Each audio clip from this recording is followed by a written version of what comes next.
क्यों उदास हुए हो? क्या हुआ? किसी ने तुम्हारा कुछ छीन लिया क्या? किसी ने कुछ गाली दे दी?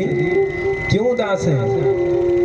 उसने कहा, ना हमसे किसी ने कुछ कहा और ना हमारा कुछ गिरा है, ना किसी ने कुछ लिया है।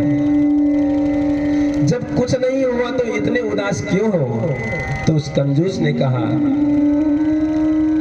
क्या कहा? देता देखा और को ताते नीचे नैन। कहा कि आज मैंने किसी व्यक्ति को दान करते हुए देख लिया, बहुत कष्ट हुआ।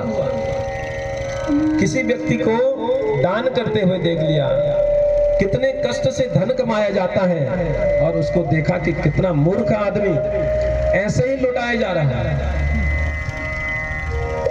तो वही कष्ट मुझे सहन नहीं हो रहा है। तो एक बार ऐसे ही अति लोभी व्यक्ति मथुरा पहुंचा। मथुरा पर विश्राम घाट पर आचमन करने पहुंचा और कुछ पूजा पाठ कर लो। जैसे ही पूजा पाठ करने लगे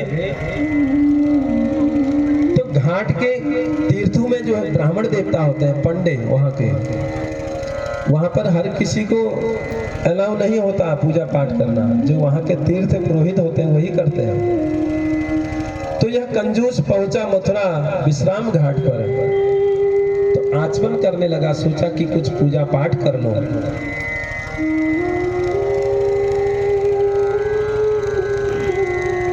तो इतने में वहां के जो तीर्थ पुरोहित थे वो आ गए, वो पंडे आ गए। कहा कि ये क्या कर रहे हो? कहा कि पूजा कर रहे हैं। तीर्थ पुरोहित ने कहा कि तेरे बाप का घाट है जो अपने आप ही पूजा करने लगे। तो इस ब्राह्मण ने कहा कि इस घाट के मालिक हम हैं, संकल्प करेंगे, पूजा कराएंगे, कुछ दक्षिणा पानी दे करके जाओगे। ब्राह्मण देवता पूजा कराने लगे। इस कंजूस की संकल्प कराया, पूजा कराई। कहा कि अब दक्षिणा दे दो, ये घाट का नियम है। यहाँ स्नान कर रहे हो, यहाँ पूजा कर रहे हो, तो यहाँ दक्षिणा देनी पड़ेगी। वह तो महालोभी था, महाकंजूस था, वो कैसे दक्षिणा देता? उसने कभी धन ब्राह्मण को दिया ही नहीं था। थोड़ी देर विचार किया कि क्या करना चाहिए। तो विचार किया और कहने लगा कि पैसा तो मेरे पास बिल्कुल नहीं है, कहीं दूर ठहरे हुए हैं। और बता भी ऐसी जगह दिया कि कहीं बहुत दूर रेगिस्तान में रुके हुए हैं, और पैसा मेरे पास बिल्कुल नहीं है। ब्राह्मण ने कहा, कोई बात नहीं, हमारे पास बही खाता है, पंडों के पास लिखने का होता है। कहा कि हमारे पास बही खाता है, अपना नाम और पता बता दो।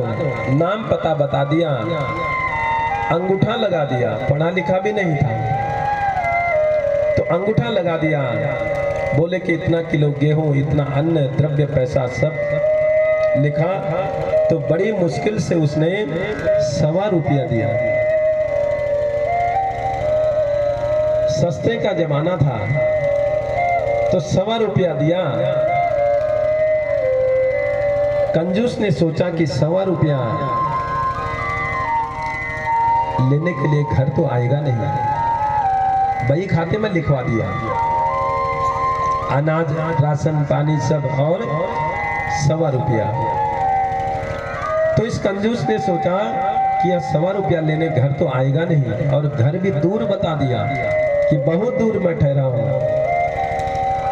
तो पंडा जी की तो यजमानी बहुत थी। कुछ समय बाद जो है वह पंडा जी उस व्यक्ति के गांव में पहुंचे, तो उसने दूर से आते हुए पंडा जी को खिड़की से देख लिया, दूर से ही देख लिया। तो कहने लगा, अरे यह तो आ गया। जल्दी से जाकर के अपनी पत्नी से कहा कि वह ब्राह्मण आ गया, मैंने अभी तक किसी को कुछ कभी दिया नहीं, मैं मर जाऊंगा लेकिन दे नहीं सकता। मैंने आज तक किसी को दिया नहीं, मैं आज भी नहीं दूंगा। ऐसा करो कि मैं मरने का नाटक करता हूं।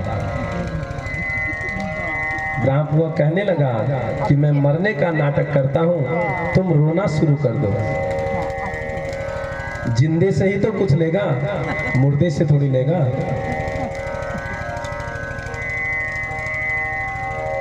तो तुरंत एक सफेद चादर ओढ़ करके वह लेट गया और उसकी गृहिणी ने रोना शुरू किया। कहने लगी, हाय रे हाय, मैं तो लुट गई, मैं तो मर गई। क्या हुआ? जोर जोर से रोने लगी। सब आस पड़ोस के आने लगे। लोगों ने पूछा क्या हुआ? कहा कि पंडित जी चले गए। खूब जोर जोर से रोने लगी। कहा कि भगत जी मर गए। सब ने कहा, अरे राम राम, ये तो बहुत बड़ा बुरा हुआ, बहुत बुरा हुआ। देखिए, ब्राह्मण की बुद्धि बहुत तेज होती है। तो पंडा जी जो है मन में विचार किए कि हमारे आते ही क्या हो गया, तुरंत अटैक पड़ गया। एकदम क्या हो गया ऐसा? जरूर कुछ ना कुछ गड़बड़ है। तो बुद्धि लगाई पंडित जी ने। तो ब्राह्मण बोले, कोई बात नहीं, हम तीर्थ पुरोहित हैं, अब हम इसकी अंत्येष्टि क्रिया करके ही जाएंगे, क्योंकि अब मौके से आए हैं तो ऐसे ही कैसे जाएगा। हम इसकी अब क्रियाक्रम कर कर ही जाएंगे। विधि विधान से हम इसका संस्कार कराएंगे, जिससे इसको सदगति मिलेगी। तो बैठ गए ब्राह्मण देवता। तो उसकी पत्नी ने धीरे से कान में जाकर के बोला, ये तो क्रियाक्रम करा के ही जाऊंगा कह रहे हैं। कहने लगा कि देवी जला दो, क्यों चिंता करती हो, काम धंधा बच्चे संभाल लेंगे, भले ही जीवित ही जला दो, लेकिन मैं दे नहीं सकता, मैं दे नहीं सकता। गृहिणी भी आज्ञाकारी है, पुत्र भी आज्ञाकारी थे। ले गए शमशान में, चिता पर जैसे ही उसको रखा गया, बस मुखाग्नि देने की ही देर थी, तब तक ब्राह्मण का हृदय पसीज गया। कहने लगा, मरा तो यह है नहीं, ये नाटक कर रहा है और 1 रुपये के खातिर ये जान देना चाहता है। मान लो ऐसे व्यक्ति का हम ले भी लेंगे तो इतने कंजूस का धन हम बचा नहीं पाएंगे। तो ब्राह्मण देवता ने कहा कि अभी अग्नि मत लगाओ, अभी मैं एक मंत्र प्रयोग करता हूं, हो सकता है भगत जी जीवित हो जाएंगे। तो भगत जी तो जीवित ही थे। तो पंडा जी ने कहा कि अभी रुक जाइए। धीरे से भगत जी के कान में जाकर के पंडा जी ने कहा कि आज ही उस बही खाता का पन्ना में फाड़ के फेंक दूंगा, जिसमें तुम्हारा 1 रुपया लिखा है, अनाज इत्यादि लिखा है। क्यों 1 रुपये के खातिर मरना चाहते हो? हमने तुम्हें मुक्त कर दिया, दान के भार से हमने तुमको मुक्त कर दिया। आज से हम तुमसे कोई दान नहीं लेंगे। तो इतना सुनते ही उठ करके बैठ गया और बोला, ले चलो इन लकड़ियों को भी घर में काम आएंगे, चिता की लकड़ियों को भी घर में लेगी। बोल शंकर भगवान की। तो ऐसे भी कंजूस